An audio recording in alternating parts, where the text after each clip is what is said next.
Oke, jadi kita ada di kuliah manajemen inovasi untuk pertemuan ke-8. Hari ini kita akan membahas tentang hak kekayaan intelektual gitu. Jadi kita akan membahas tentang hak kekayaan intelektual itu apa aja, buat apa, selama ini implementasinya gimana, dan kemudian kenapa kita perlu memperhatikan hak kekayaan intelektual ya.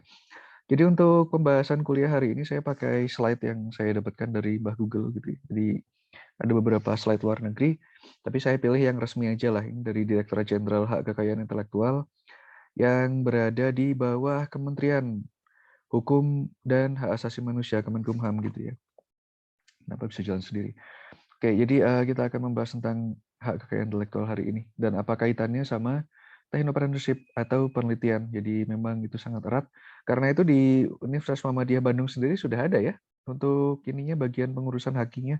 Jadi nanti kalau misalkan memang ada haki yang mau diurus, itu bisa ke sana. Nanti bisa juga dibantu pengurusannya kalau misalkan memang ada hak atas kekayaan intelektual yang mau didaftarkan di situ. Oke. Ya, jadi yang pertama itu kita membahas tentang hak kekayaan intelektual. Pengertiannya itu apa? Jadi sebenarnya hak kekayaan intelektual itu adalah hak yang timbul sebagai hasil olah pikir otak yang menghasilkan suatu produk atau proses yang berguna untuk manusia.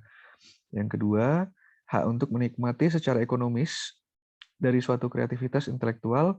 Dengan yang ketiga, objeknya itu berupa karya yang timbul atau lahir karena kemampuan intelektual manusia.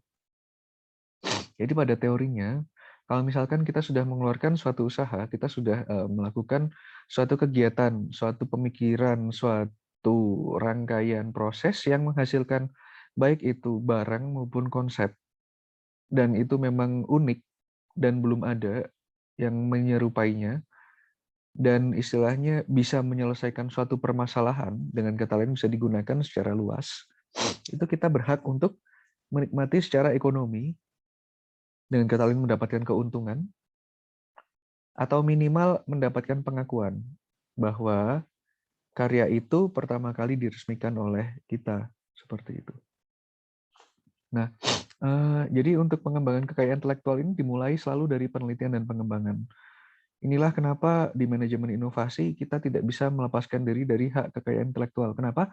Karena salah satu output dari manajemen inovasi itu adalah hak kekayaan intelektual, paten, atau mungkin copyright, atau mungkin hak cipta, dan yang lain-lain. Kita untuk melakukan inovasi itu butuh usaha gitu ya. Baik ini apakah kita dalam skala penelitian, untuk pendidikan, maupun untuk bisnis. Nah, hasil penelitian dan pengembangan ini kita klaim, kita nyatakan sebagai milik kita, sebagai hasil pemikiran kita dalam suatu dokumen kekayaan intelektual. Kalau misalkan memang sudah memenuhi syarat, maka itu akan diberikan perlindungan kekayaan intelektual yang sesuai oleh tadi Dirjen HKI dari Kementerian Hukum dan Hak Asasi Manusia. Kalau misalkan kita sudah mendapatkan perlindungan dan pengakuan yang sesuai, maka produk hasil penelitian dan pengembangan kita tadi itu bisa dimanfaatkan oleh masyarakat secara luas. Untuk kemudian masyarakat akan lebih yakin gitu ya, karena istilahnya hak atas kekayaan intelektual itu juga menjamin bahwa oh ini idenya orisinal gitu, ini idenya memang punya Anda, gitu, punya yang mengajukan. Dan setelah itu kita bisa dapat insentif karena setiap kali produk kita diproduksi atau digunakan itu ada porsinya yang ada porsi khusus untuk hak atas kekayaan intelektual ini.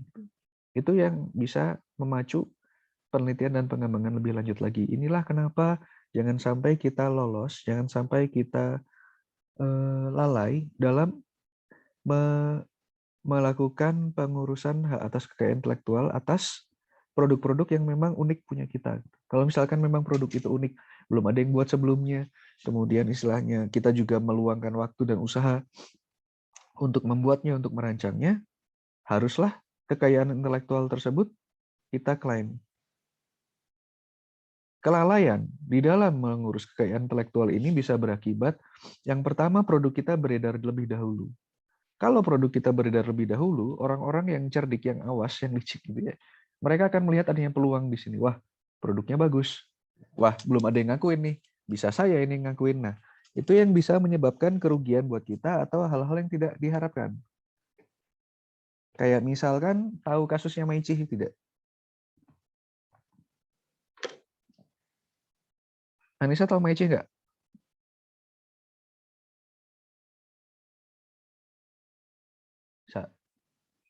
Halo. Halo, Pak. Iya. Pernah tahu Maichi atau enggak? Tahu produk Maichi, tapi nggak tahu kasusnya. Oke, Maichi Anissa tahunya ada berapa?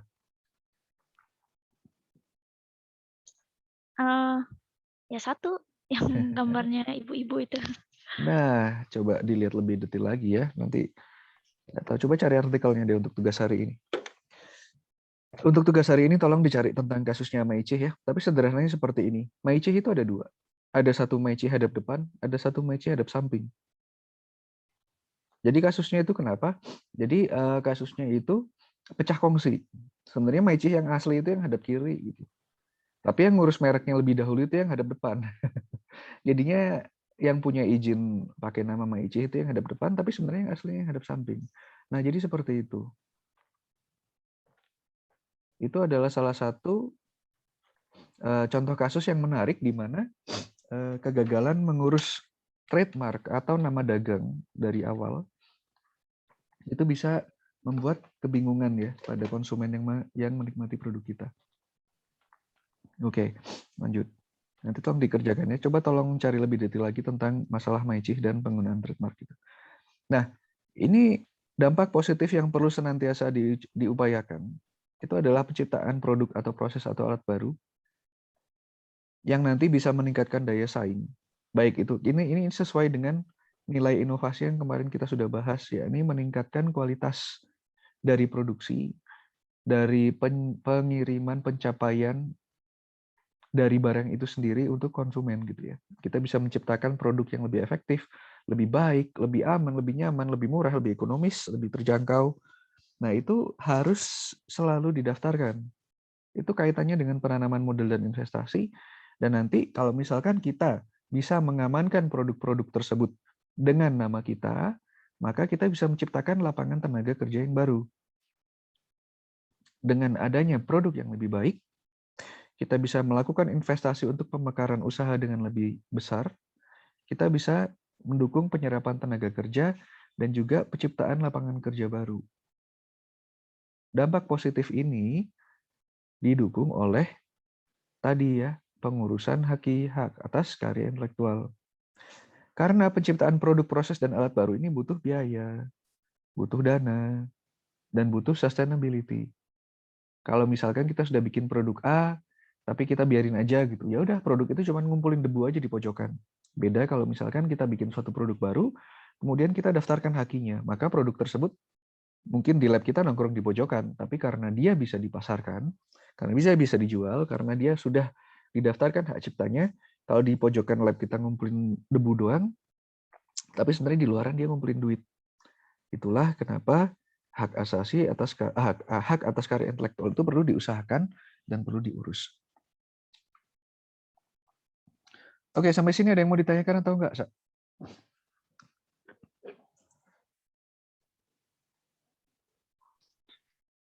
Ada, Pak. Jadi silakan. apa namanya? Kan saya sering dengar kalau kalau kita mau daftarin hak dagang atau merek kita gitu ya ke Haki itu kan waktunya lama tuh, Pak. Benar. Nah, bagaimana cara kita untuk semisal di dalam jangka waktu pendaftaran ini gitu ya diproses sama sama Dirjen Hakinya lama, tiba-tiba nanti ada yang klaim, itu gimana, Pak? Nggak bisa, karena yang klaim pun juga harus melalui proses yang sama. Jadi kalau misalkan memang dalam melakukan pemasaran produk kita itu masih berada dalam proses pengurusan haki atau paten, maka kita bisa mencantumkan klaim bahwa haki atau paten sedang dalam proses, dalam packagingnya atau dalam promosionalnya. Jadi biar yang melihat produk kita tahu bahwa, oh patennya sudah diurus, seperti itu. Kalau misalkan paten ini sudah diurus, dan kemudian nanti ketika dilakukan pengecekan, itu ada orang lain yang melakukan klaim, itu nanti akan dicek oleh ini ya pemeriksanya di Ditjen Haki. Oh, sudah ada paten yang serupa. Oh, masih dalam proses. Oh, yang ini tidak bisa. Jadinya kayak seperti itu. Jadi meskipun paten kita itu belum disetujui, bukan berarti orang lain berhak mengklaim seperti itu. Tetap harus melalui proses yang sama, yang panjang, seperti itu. Karena itu, kalau misalkan memang kamu membuat satu produk yang sangat bagus, yang sangat baik, jangan menggunakan proses yang lama. Kalau nggak salah di Amerika ya, atau di mana ya, saya lupa. Semoga di Indonesia udah ada. Jadi memang ada proses pengurusan haki secara kilat, itu untuk memfasilitasi yang seperti itu tadi. Tapi biasanya perlu dukungan dari pemerintah atau dari institusi seperti kampus yang menyatakan bahwa haki ini memang penting dan perlu segera dipatenkan sebelum dipatenkan oleh pihak lain atau negara lain, misalkan seperti itu.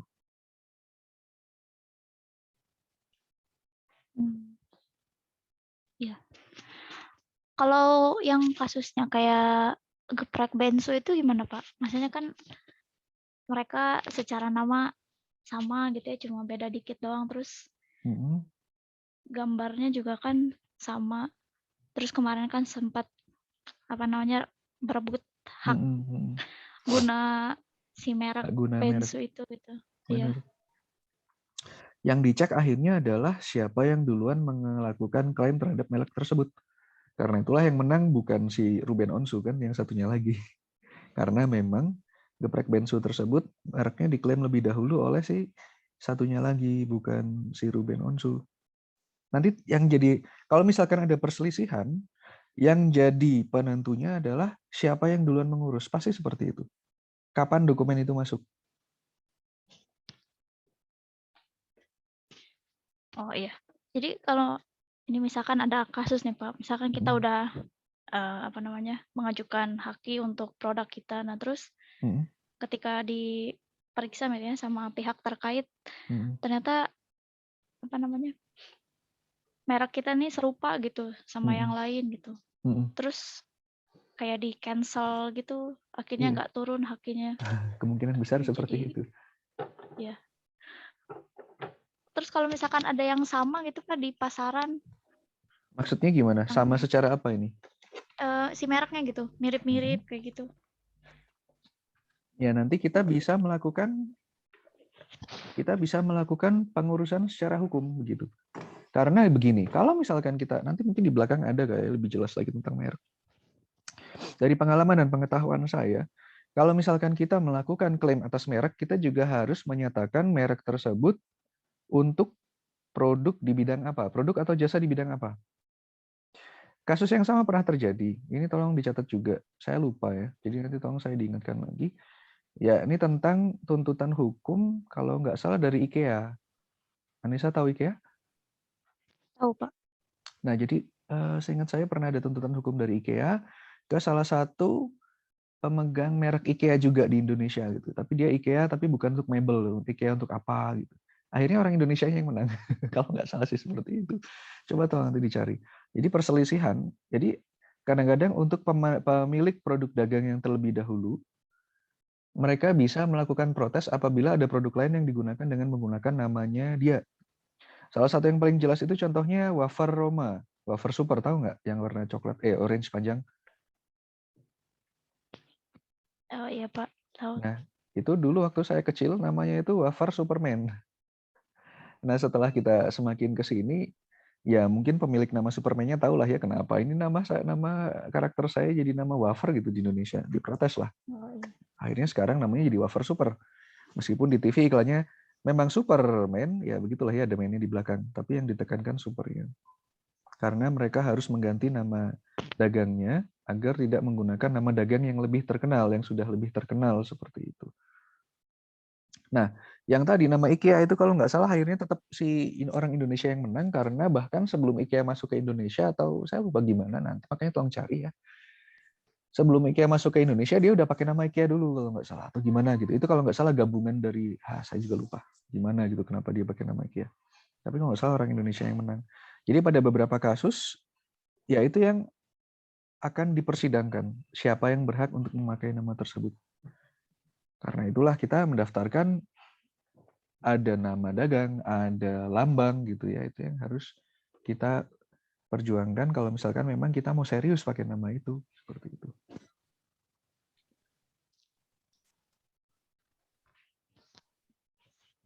Itu ada pertanyaan lagi nggak kira-kira? Iya, Pak. Udah cukup untuk Oke, sementara ini. baik kalau gitu kita lanjutkan lagi ya. Jadi ini ada konsep dasarnya gitu. Apabila kita ingin melakukan pengurusan haki. Kenapa bangsa Indonesia, negara kita lewat Dirjen Haki, Kementerian Hukum dan HAM itu sangat mendukung pengerjaan atau pengurusan hak atas karya intelektual. Yang pertama adalah national treatment. Jadi kalau misalkan kita juga mengurus haki, kita membela haki, maka istilahnya kita juga bisa mendapatkan posisi yang lebih aman di dalam dunia dagang internasional. Itu di reciprocity juga. Kalau misalkan kita punya pengadilan haki, maka itu juga sama dengan pengadilan haki di luar negeri. Barang-barang luar negeri bisa masuk dengan lebih aman ke kita, barang-barang kita juga bisa masuk dengan lebih aman ke luar negeri. Karena itulah tidak hanya semata aspek ekonomi saja yang diperhatikan, tapi lebih ke aspek sosial. Kalau misalkan memang tidak ada pengakuan terhadap hak-hak atas karya intelektual di negara kita, maka yang namanya kemajuan intelektual itu bakal mundur gitu ya. Orang bakal seenaknya ngebajak. Orang bakal seenaknya menggunakan ide orang lain tanpa izin atau tanpa memberikan hak yang seharusnya kepada pencipta yang sebenarnya. Itu juga yang disebut national protection. Agar menjamin bahwa warga negara yang melakukan inovasi, warga negara yang melakukan atau menemukan suatu produk yang memang bermanfaat bagi orang banyak, itu akan mendapatkan hak yang seharusnya. Karena dia sudah memberikan banyak manfaat bagi masyarakat. Seperti itu. Apakah boleh kita gratiskan? Boleh, tapi haknya akan tetap milik Anda, akan tetap milik kita gitu. Siapa yang membuat? Yang paling terkenal misalkan apa? Ini Ibu Budi gitu. Itu terkenal kemarin, ibunya baru meninggal kalau selesai. Ya, tapi dia menggratiskan gitu. Dia menggratiskan haknya demi masyarakat Indonesia, demi pendidikan. Nah, itu ya insya Allah pahalanya sangat besar di akhirat. Seperti itu. Tapi kan ya kalau misalkan memang di dunia ini juga butuh suatu insentif untuk terus melakukan inovasi, ya itulah yang harus dilindungi. Maka aspek ekonomis tadi salah satu tujuannya untuk dilindungi itu agar para inovator ini terus berinovasi demi memajukan indeks inovasi bangsa seperti itu. Oke, jadi pengertiannya dari hak atas kekayaan intelektual atau intellectual property rights dalam bahasa Inggris adalah hak yang timbul hasil olah pikir, karsa, rasa manusia yang menghasilkan suatu proses atau produk barang dan atau jasa yang berguna bagi manusia itu sendiri. Ada hak eksklusif yang diberikan oleh negara, ada hak individu, private right, ada teritoriatif terbatas ya. Tidak bisa serta-merta semuanya kita klaim, harus ada batasan-batasan tertentu, dan ada batas waktu perlindungannya juga. Hak eksklusif yang diberikan oleh negara itu berarti dijaga juga oleh negara. Dengan kata lain, kalau misalkan ada suatu perselisihan karena hak atas karya intelektual, maka hak tersebut akan dijaminkan oleh negara. Hak individu atau private right itu mengikat kepada individual, bukan kepada kelompok, bukan kepada perusahaan. Misalkan Anissa penemunya gitu, meskipun Anissa adalah direktur PT Maju Mundur Jaya Sejahtera gitu ya, hak itu akan mengikatnya bukan ke perusahaan, tapi ke Anissa sebagai inventornya, seperti itu. Teritoriatif itu ada batasnya, tidak semua bisa diklaim. Misalkan Anissa punya mobil terbang, itu ada beberapa paten yang terlibat di sana. Yang satu patennya tentang rodanya, yang satu tentang mungkin kacanya, yang ketiga tentang desainnya. Jadi memang bisa ngeklaim beberapa hak paten tertentu untuk satu produk saja. Ada batas waktu perlindungannya, ada gitu. Tidak serta-merta untuk anak cucu kita selalu dapat. Biasanya antara 10 sampai 20 tahun. Nah, oke. Ini adalah hak eksklusif ya, yang disebut hak eksklusif itu adalah hak pemilik kekayaan intelektual untuk melaksanakan sendiri atau melarang orang lain tanpa persetujuan untuk membuat, menggunakan, menjual, menyewakan, menyerahkan, menyediakan untuk dijual atau disewakan, mengimpor, mengekspor, dan atau mengedarkan terhadap kekayaan intelektual yang didaftarkan atau dilindungi. Jadi kalau Anissa punya hasil penemuan tersebut sudah didaftarkan, maka Anissa akan memiliki hak eksklusif terhadap hasil penemuan Anissa. Hanya Anissa yang boleh membuat, hanya Anissa yang boleh menjual, hanya Anissa yang boleh mengedarkan, kalau yang lainnya tidak punya izin. Kecuali penggunaan kekayaan intelektual tersebut digunakan untuk keperluan penelitian atau pendidikan sepanjang tidak merugikan kepentingan yang wajar dari pemegang HKI. Sampai sini paham nggak untuk hak eksklusif? Ada yang mau ditanyakan? Atau ada yang ingin tanyakan dari yang sebelum-sebelumnya? Tidak ada, Pak. Baik. Nah, ini adalah cara melindungi HKI yang sifatnya personal. Yang pertama adalah deklaratif.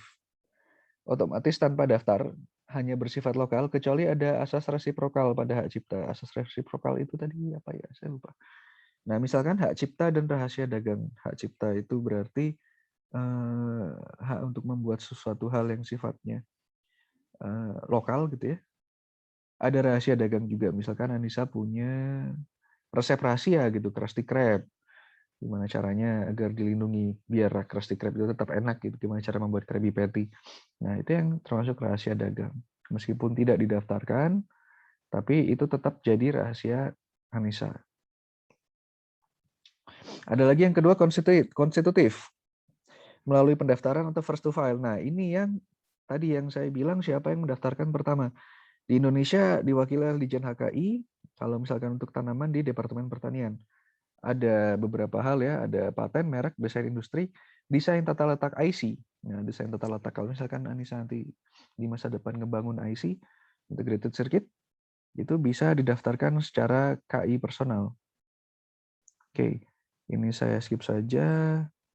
Nah, ini adalah domain hak kekayaan intelektual. Untuk hak cipta, itu melingkupi seni, sastra, ilmu pengetahuan, dan hak-hak terkait. Misalkan Anissa nyanyi, bikin lagu, bikin lirik, itu termasuk hak cipta. Misalkan Anissa bikin tarian, itu termasuk hak cipta. Ada lagi yang kekayaan industrial atau industrial property. Ada paten, invensi teknologi, misalkan nanti tugas akhir atau skripsi Anissa, gimana itu kabarnya? Ya, kita bahas nanti lain waktu. Nah, itu bisa didaftarkan. Apalagi kalau misalkan ada merek, simbol, nama dagang, barang, atau jasa, karena biasanya kita menggambarkan suatu logo, kita menulis, kita merancang suatu merek, itu ada filosofinya. Nah, itu yang perlu didaftarkan juga. Ada juga desain industri, misalkan kita membuat suatu makanan, kotaknya dibikin yang bagus-bagus banget. Nah, itu disebut desain penampilan produk. Atau kita membuat kursi, kursinya cukup ajaib, bisa muter, mungkin juga balik. Nah, itu desain industri, keunikan ya dari produk kita. Meskipun dia kursi-kursi juga, tapi desainnya itu yang unik yang membuat dia istilahnya bisa kita daftarkan sebagai kekayaan industrial property. Kemudian ada desain tata letak sirkuit terpadu. Ini yang biasanya kalau di bidang teknik elektro, menggambar IC. IC untuk apa? Gambarnya kayak gimana? Kaki-kakinya seperti apa? Fungsinya apa aja? Nah, itu perlu didaftarkan. Karena itu mahal harganya desain untuk IC. Meskipun mungkin bikinnya di luar negeri, tapi idenya dari kita, ya tetap harus kita daftarkan. Kemudian ada rahasia dagang, informasi rahasia yang memiliki nilai ekonomi. Contohnya apa rahasia dagang? Rahasia dagang yang paling terkenal itu adalah resep rahasia dari Coca-Cola. Nah, resep rahasia dari Coca-Cola itu tidak pernah dipegang satu orang, dia selalu dipegang dua orang. Resepnya itu tidak bisa jadi resep yang lengkap kalau dua-duanya tidak bertemu.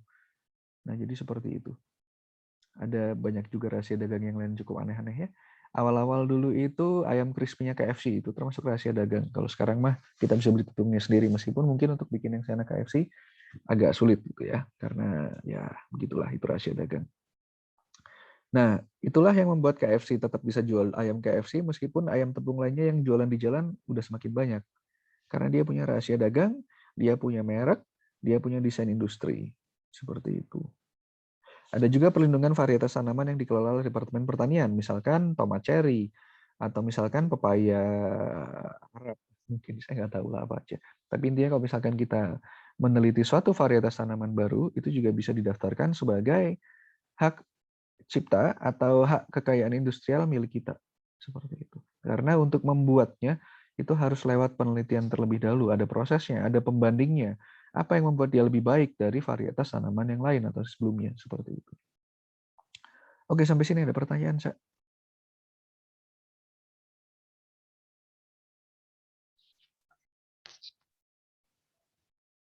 Ya ada Pak.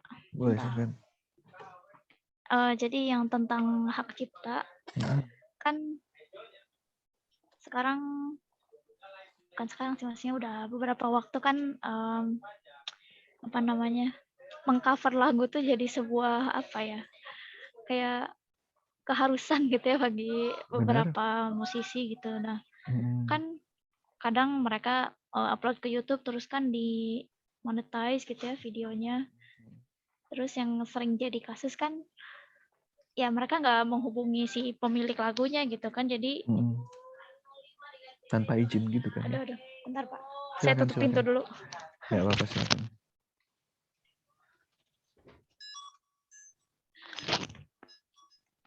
Ya, maaf Ya, Pak, berisik. nggak apa-apa, silakan. Nah, terus kan mereka kan nggak menghubungi si pemilik lagunya, terus Mm-mm. akhirnya jadi apa ya namanya? Jadi konflik tersendiri gitu, dan yang sering terjadi kan si pemilik lagunya malah kayak apa ya, disorakin gitu karena kayak Mm-mm. apa sih gitu, kayak sensitif banget. Padahal ya itu kan haknya dia gitu ya padahal. Benar, seperti itu. Nah, itu kan yang Yang apa paling ya? terkenal apa? Yang paling membekas tentang pemilik lagu protes karena lagunya di cover.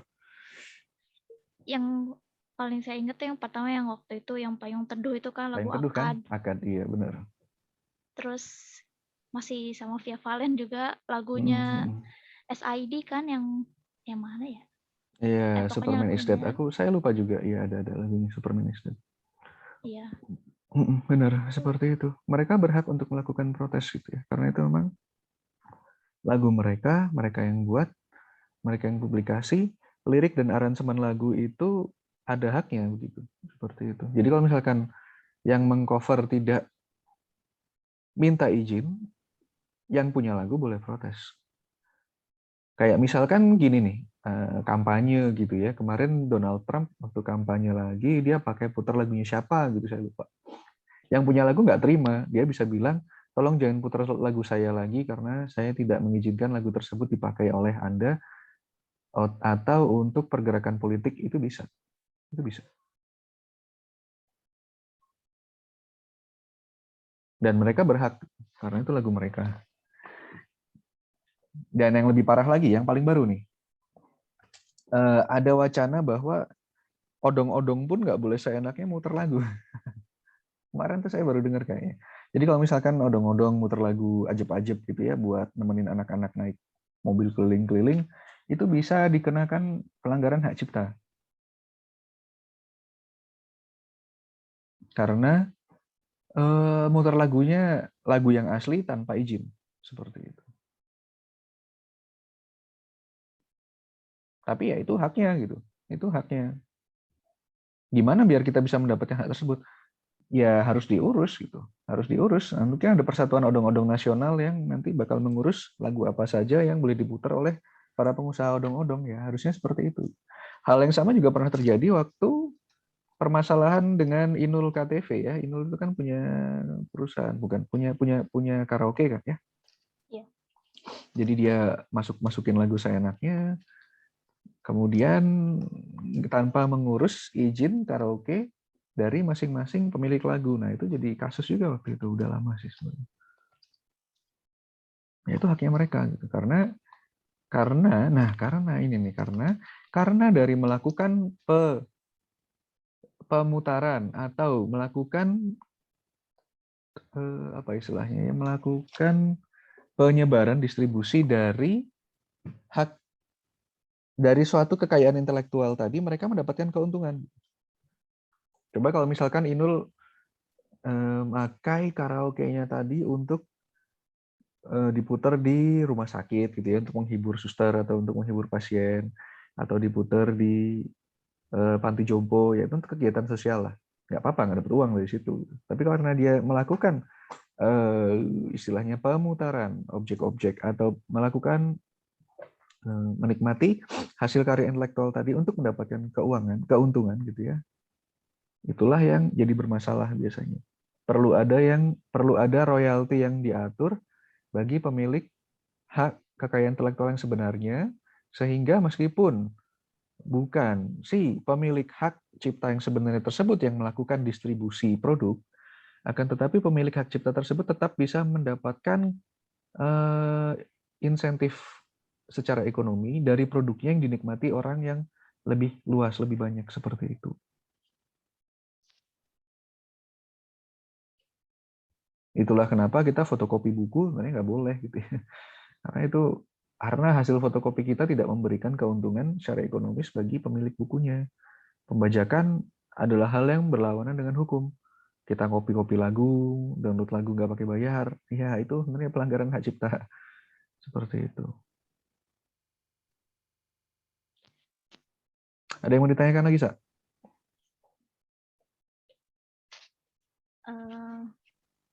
Ini Pak, kan misalkan kita udah daftarin nih Ya. si apa namanya hak cipta atau kekayaan industrial yang kita miliki gitu. Nah, si apa namanya haknya itu ada batasnya nggak sih Pak? Maksudnya kita harus perlu registrasi ulang gitu di tahun keberapa atau ketika udah sekali daftar ya udah gitu. Terus kalau misalkan apa namanya si misalkan kita punya merek dagang terus merek dagang itu bangkrut terus kita kayak cabut itu haknya itu bisa juga nggak sih Pak? Bisa. Jadi hak itu biasanya mengikat ke orang. Mana ada waktunya nggak di sini? Nggak ada.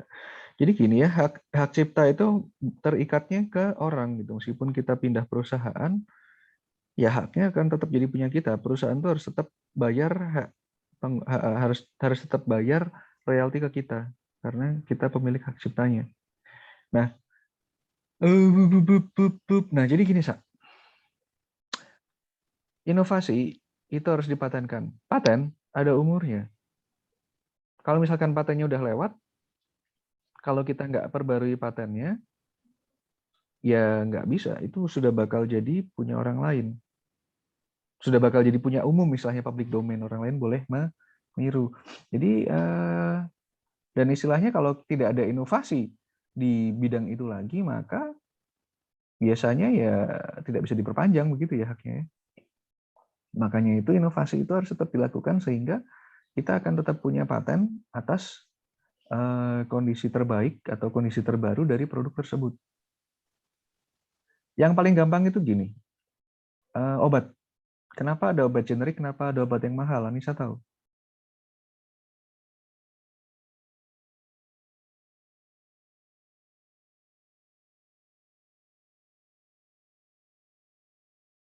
Mbak, halo?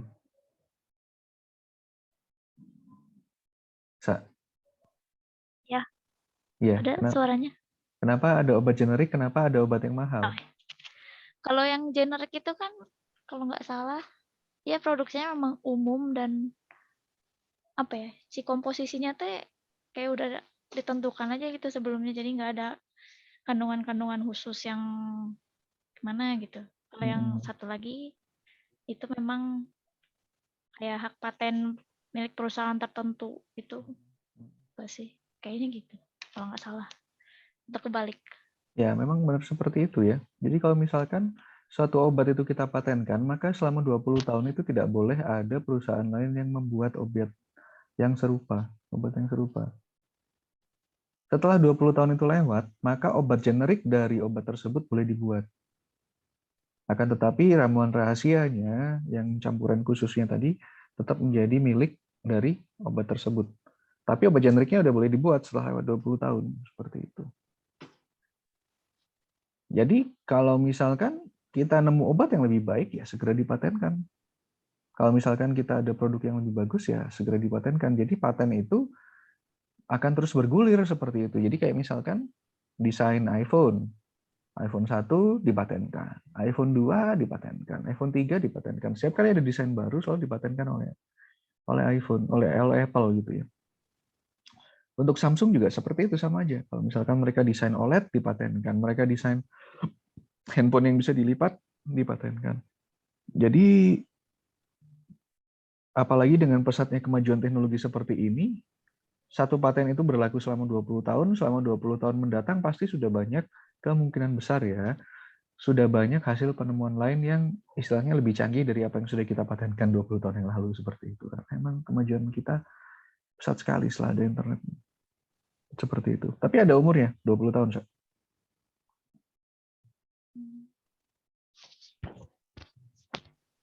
Ada pertanyaan lagi? Oh, tidak ada. Oke, baik kalau gitu saya lanjutkan. Nah, ini adalah hak cipta. Hak cipta itu adalah hak yang timbul dari ekspresi sebuah dan atau beberapa ide, bukan idenya itu sendiri. Contohnya apa? Lukisan, buku, komik, karya tulis, kemudian program aplikasi, kemudian rekaman lagu. Kalau misalkan Anissa nyanyiin suatu lagu, maka Anissa juga yang berhak untuk menyebarkan, mendistribusikan karya musik tersebut. Kalau misalkan karya tersebut di-copy, itu berarti melanggar hak cipta. Anissa mau menyebarkan dalam bentuk apa, ya itu terserah Anissa. Meskipun dalam penyebarannya Anissa bisa bekerja sama dengan pihak lain, berarti Anissa memberikan izin bagi pihak lain tersebut untuk menyebarkan karya Anissa. Sama juga seperti misalkan kita franchise. Kita franchise. Anissa jadi franchise McD, misalkan seperti itu. Anissa yang punya tempat, tapi Anissa boleh buka restoran menggunakan nama McDonald dengan produk-produk McDonald juga, karena Anissa mendapatkan izin untuk menjual produk tersebut. Kalau misalkan Anissa nggak pakai izin McDonald, tapi pasang logo McDonald, jualan produk McDonald, ya melanggar hukumnya. Seperti itu. Oke, jadi sifat perlindungan hak cipta itu otomatis atas karya cipta di bidang seni, sastra, dan ilmu pengetahuan. Jadi kalau misalkan kita meluncurkan itu pertama kali ke publik, kita yang memiliki hak cipta atas produk tersebut. Hak yang dimiliki oleh pencipta atau pemegang hak cipta ini ada hak ekonominya, untuk mendapatkan keuntungan secara ekonomi. Ada juga moral rights, hak yang melekat pada pencipta atau pelaku dan bersifat tidak terhapuskan. Selamanya Anissa bakal terkenal sebagai mungkin pemilik lagu apa ABC Aku Cinta Ibu, misalkan seperti itu. Makanya sampai sekarang kita selalu tahu bahwa pencipta lagu Indonesia Raya adalah siapa? PR Supratman. Nah, seperti itu. Itu akan selalu melekat pada pencipta atau pelaku. Jadi hak yang seperti ini tidak bisa dihapuskan. Meskipun secara ekonomi mungkin W.R. Supratman tidak pernah mendapatkan royalti gitu ya atas lagu Indonesia Raya. Dan mungkin sampai sekarang anak cucunya juga ya bangga aja gitu punya kakek W.R. Supratman. Apakah mereka jadi kaya? Ya mungkin enggak, seperti itu. Oke.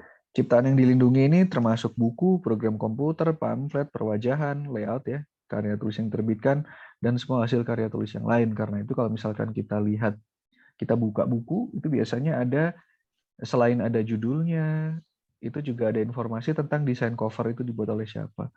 Jadi kalau ada orang lain yang niru-niruin, yang menurut kita mirip covernya dengan cover buku terbitan kita, kita boleh mengurusnya secara hukum. Ini covernya niru-niru cover gambar saya nih. Nah, itu. Ada ceramah, kuliah pidato. Nah, ya ini ya kuliah saya ini hak cipta saya nih. Tiba-tiba suatu hari muncul di YouTube orang lain, bisa saya hajar itu orangnya. Wah, Anda melanggar hak cipta. Ini harusnya rekaman kuliah manajemen inovasi punya saya. Meskipun ini presentasinya punya Kemenkumham gitu ya. Tadi saya sudah klaim di depan dan saya tidak mengambil apa-apa, dan ini harusnya sesuai dengan fungsi mereka untuk menyebarkan informasi mengenai hak atas karya intelektual. Ada alat peraga, ada lagu atau musik dengan nota tanpa teks, aransemen doang, lirik, nah itu termasuk. Ada drama atau drama musikal, ada seni rupa dalam segala bentuk, seni lukis, gambar, seni ukir, kaligrafi, dan yang lain-lain. Arsitektur atau bentuk bangunan, ada peta gitu kalau kita gambar peta, ada seni batik, nah buken itu pasti banyak banget yang dipatenkan, Pak Komar juga. Fotografi, wah ini bisa dipatenkan, terutama kalau misalkan foto kita bagus ya, atau memang berpotensi untuk memenangkan penghargaan atau bisa diterbitkan berulang-ulang. Anissa ngikutin ini, sorry. Anissa ngikutin Instagramnya ini nggak, Teknik Elektro UM Bandung?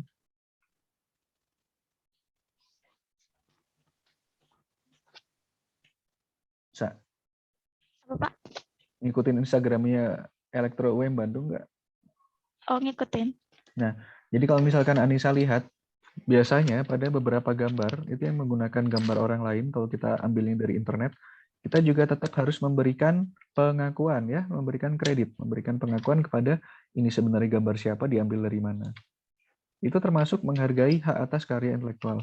Meskipun gambar tersebut bisa dipakai secara gratis, Akan tetapi kalau itu foto bukan punya kita, kalau kita pasang di internet atau di tempat umum yang bisa dinikmati khalayak umum, tetap kita harus memberikan penghargaan yang seharusnya. Seperti itu. Jadi kalau misalkan Anissa lihat di postingan Instagram Elektro, biasanya ada tulisan kecil-kecil, ya kalau yang nyantumin sih biasanya ada gitu ya. Ada tulisan kecil-kecil, ini gambarnya siapa, diambil dari mana, seperti itu. Sinematografi itu juga bisa dipatenkan, dihak ciptakan ya, untuk buat film. Kemudian ada terjemahan, tafsir, saduran, bunga rampai, database, dan karya lain dari hasil alih wujud. Itu bisa dibuatkan hak ciptanya. Seperti itu. Nah, kalau paten itu biasanya di invensi bidang teknologi. Ada 4 hal ini yang dilihat, kebaruannya atau novelty-nya, kejelasannya atau obvious-nya, prior art atau mempertimbangkan karya-karya sebelumnya sudah ada atau belum, dan kemudian nilai terapannya, applicability-nya, bisa diaplikasikan atau tidak. Jadi memang kalau misalkan kita membuat satu dokumen paten, gambar-gambarnya harus jelas. Alat apa, bentuknya kayak gimana, fungsinya apa, komponennya apa saja, bagaimana cara menggunakannya, itu harus digambarkan dengan jelas seperti ini. Ini untuk rangka sepeda, ini untuk ngetes kesuburan tanah, ini mungkin mesin cuci zaman kemerdekaan, ini mungkin roda kereta kuda. Mungkin ini Large Hadron Collider kali ya. Ya mungkin seperti itu. Nah, ini yang harus diperhatikan ketika kita mengurus paten. Karena prior art ini harus jelas, maka biasanya kita juga harus membandingkan paten kita dengan paten-paten serupa yang sebelumnya sudah diklaim. Itu untuk menunjukkan kebaruan paten kita. Dan paten itu biasanya spesifik ya di bidang teknologi yang kita gunakan sehari-hari itu biasanya semuanya sudah ada patennya. Nah, paten itu melibatkan klaim terhadap suatu invensi atau penemuan yang merupakan kegiatan pemecahan masalah. Ini apa sih? Untuk dapat diberikan hak suatu paten itu syaratnya yang pertama spesifik di bidang teknologi, yang kedua baru, yang ketiga inventif. Inventif itu berarti ada suatu nilai jeniusnya ya. Wah iya ya bisa juga ya seperti ini nah kayak gitu tuh. Kemudian yang D itu dapat diterapkan dalam industri, dengan kata lain dapat diproduksi secara massal. Nah, ini jangka waktu perlindungannya itu 20 tahun, untuk paten sederhana itu 10 tahun. Sistem perlindungannya konstitutif, jadi harus diklaim dulu ya. Harus dilakukan pendaftaran dulu agar orang-orang tahu oh yang daftar pertama Anissa gitu. Jadi itu dan agar bisa diurus di depan hukum. Jadi memang sifat sistem perlindungannya konstitutif. Untuk paten ada yang mau ditanyakan, Sa?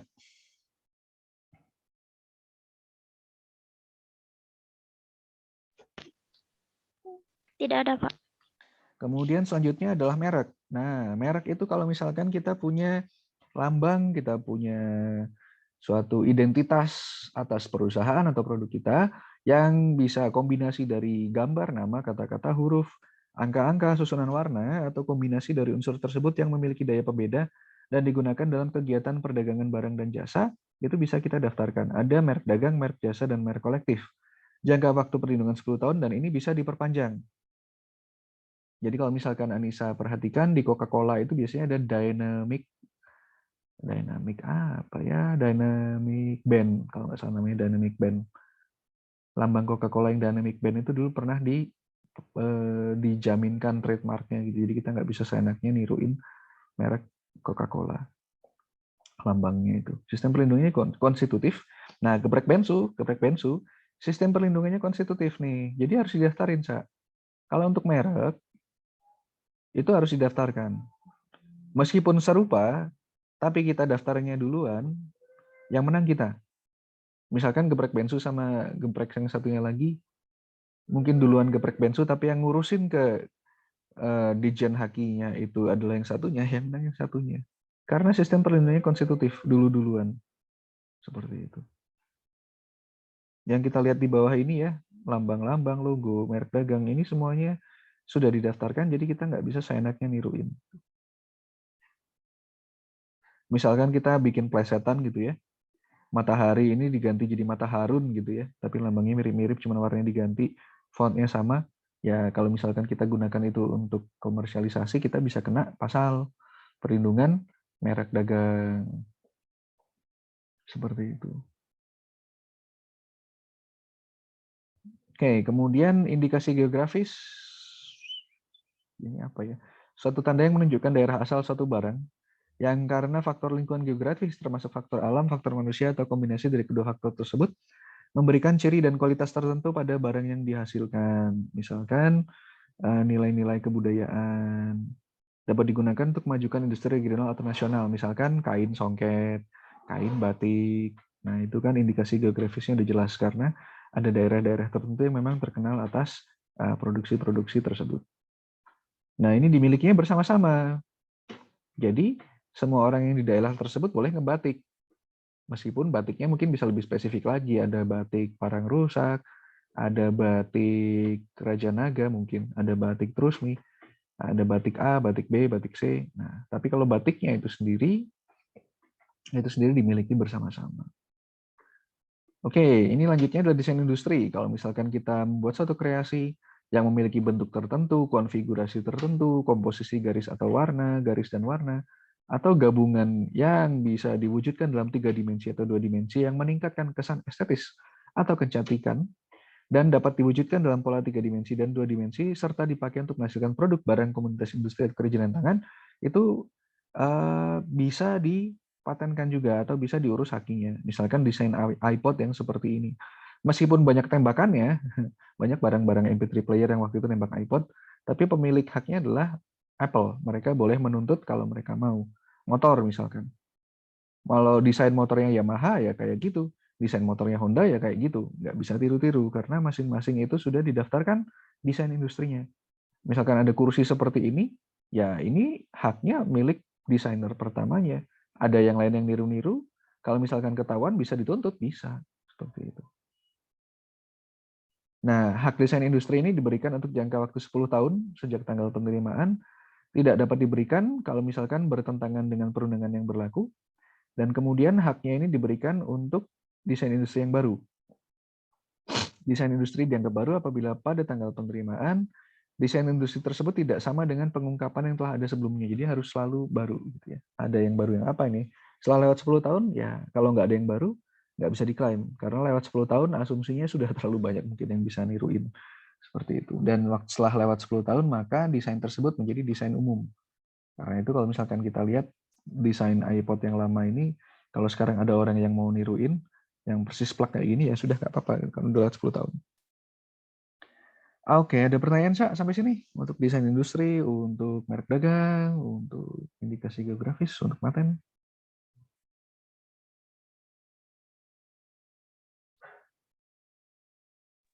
Ada pertanyaan? Tidak ada, Pak. Oke, selanjutnya adalah desain tata letak atau layout dari IC, sirkuit terpadu, di mana kita naruh komponen, gimana kita narik jalur, ada berapa lapisan PCB-nya, itu bisa dipatenkan. Terutama apabila IC kita itu bisa digunakan untuk suatu fungsionalitas yang sifatnya repot gitu ya. Repot itu misalkan bisa memecah sandi Israel misalkan, atau misalkan bisa digunakan untuk menyetir pesawat terbang secara otomatis, kemudian bisa digunakan untuk kendali drone jarak jauh. Nah, itu harus dipatenkan. Bagaimana sirkuit tersebut dibangun, itu harus dipatenkan. Nanti kalau misalkan ada orang lain yang mau menggunakan sirkuit yang sama, atau istilahnya menggunakan desain tersebut untuk produknya dia, dan itu sudah kita klaim sebagai paten kita, maka orang lain tersebut harus membayar royalti atau meminta izin kepada kita agar bisa menggunakan rangkaian tersebut untuk keperluannya seperti itu. Dan kita boleh nggak ngasih. Nah, ini sangat penting ya, terutama kalau misalkan nanti suatu hari Anissa berurusan dengan desain IC seperti itu. Nah, kalau misalkan nanti Anissa juga istilahnya membuat produk software, aplikasi, dengan ada layout tertentu itu juga bisa diurus ya, karena biasanya kalau misalkan kita nggak ngurus hak atas karya intelektualnya, susah juga kita ngejualnya seperti itu. Oke, selanjutnya adalah rahasia dagang. Nah, rahasia dagang ini informasi yang tidak diketahui oleh umum di bidang teknologi dan atau bisnis, memiliki nilai ekonomi karena berguna dalam kegiatan usaha dan dijaga kerahasiaannya oleh pemilik rahasia dagang. Termasuk metode produksi, metode pengolahan, metode penjualan, atau informasi lain di bidang teknologi atau bisnis yang memiliki nilai ekonomi. Rahasia dagang mendapatkan perlindungan apabila informasi tersebut bersifat rahasia, memiliki nilai ekonomi, dan dijaga kerahasiaannya. Misalkan, ya itu tadi ya, resep rahasia Krabby Patty. Kalau misalkan si Plankton tahu resep rahasianya, jadi Krabby Patty jadi nggak eksklusif lagi dijual oleh si Krusty Krab. Nah, karena itulah Biasanya resep, seperti yang saya bilang tadi, termasuk resepnya Coca-Cola itu rahasia dagang yang sangat dilindungi bahkan sampai sekarang. Pelanggaran rahasia dagang itu terjadi apabila seseorang dengan sengaja mengungkapkan rahasia dagang tersebut atau mengingkari kesepakatan atau mengingkari kewajiban secara tertulis atau tidak tertulis untuk menjaga rahasia dagang yang bersangkutan. Jadi misalkan nih ya, misalkan suatu hari Anissa jual makanan dengan resep rahasia. Karena memang resep rahasianya itu sangat dilindungi, Anissa tidak memberikan resep rahasia tersebut kemana-mana, meskipun restoran Anissa udah go internasional. Jadi setiap bulan restoran Anissa dikirimin resep rahasianya dari Bandung gitu ya, dari Cibaduyut. Nah, karena resep rahasianya bikinnya juga repot, jadi Anissa tidak kerja sendiri, Anissa dibantu oleh asistennya Anissa. Nah, asistennya Anissa ini yang harus tanda tangan namanya NDA, Non-Disclosure Agreement, sehingga dia tidak membocorkan rahasia dari resepnya Anissa. Kalau misalkan suatu hari dia membocorkan resep tersebut, maka dia bisa dituntut secara hukum. Karena dengan membocorkan resep tersebut berarti dia membahayakan bisnisnya Anissa. Seperti itu. Oke, ada yang mau ditanyakan untuk rahasia dagang?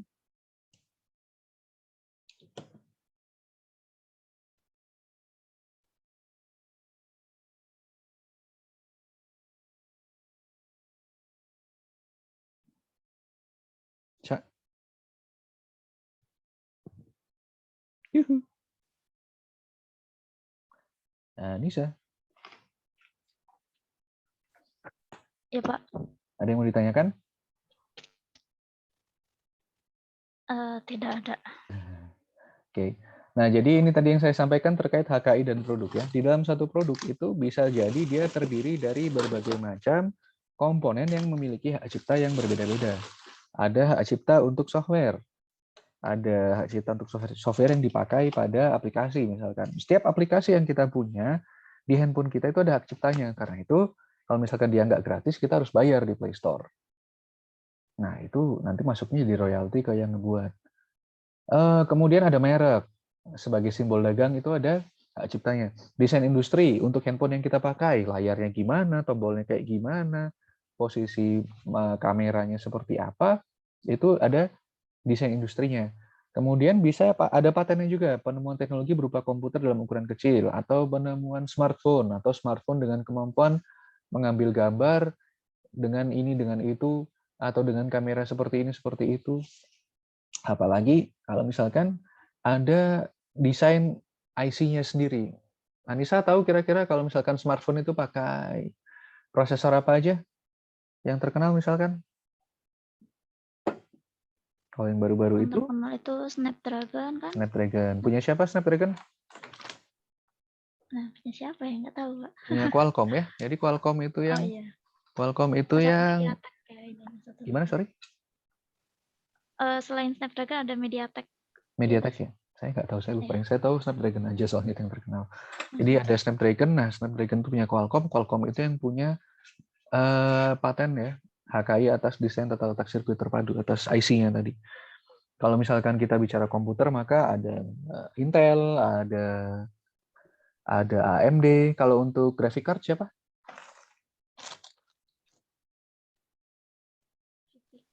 Ada VGA. Ya, siapa ya produsen VGA terkenal di dunia? Siapa? Intel juga. Bukan, Nvidia ya kalau misalkan kita bicara graphic Oh. card. Ada Nvidia, ada ATI.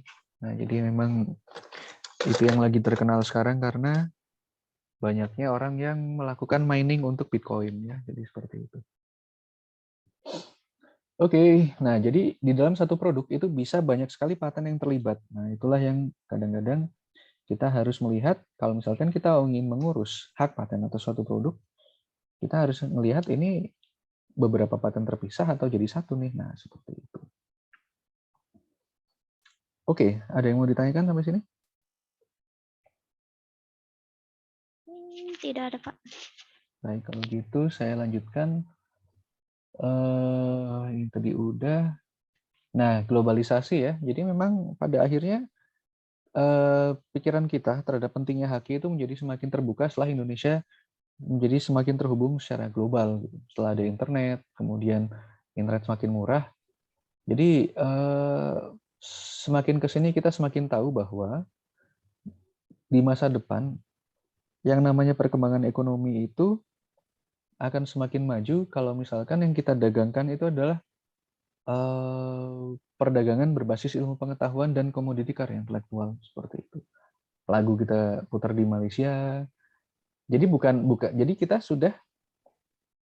sudah mulai beralih dari yang sebelumnya kita ngirimin ini ya, sebelumnya kita ngirimin TKW gitu ke Malaysia.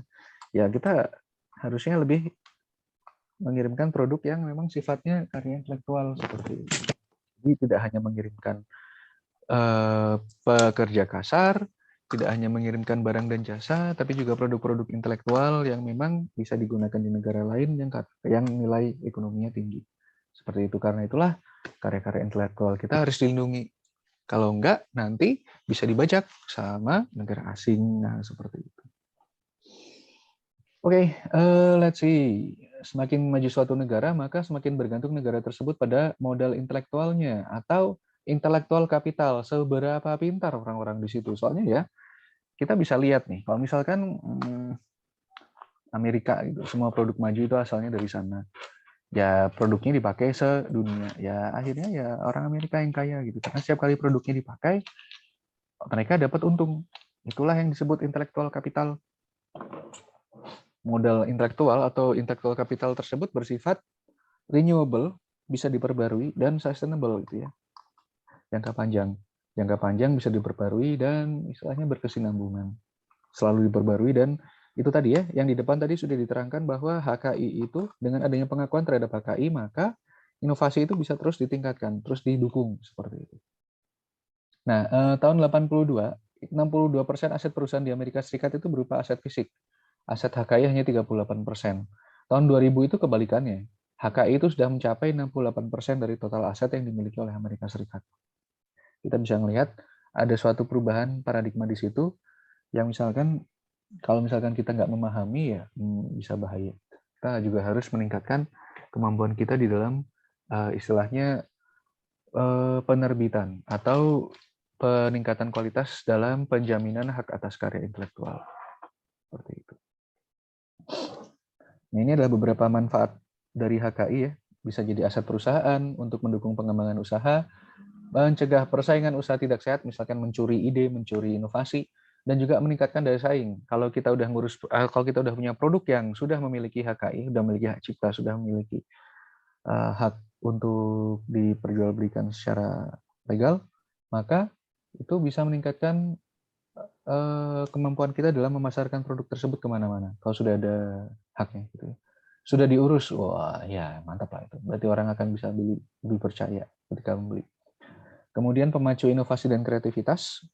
Jadi kalau misalkan kita dapat royalti, kita jadi semangat lagi, wah hasil karya saya dapat uang ini ya, waduh, ayo kita bikin lagi. Dan kemudian bisa membentuk image. Membentuk image apa ya? Membentuk image yang dipercaya gitu ya. Kita ngurusin kok ini. Kita sudah terdaftar ke Dijen HKI.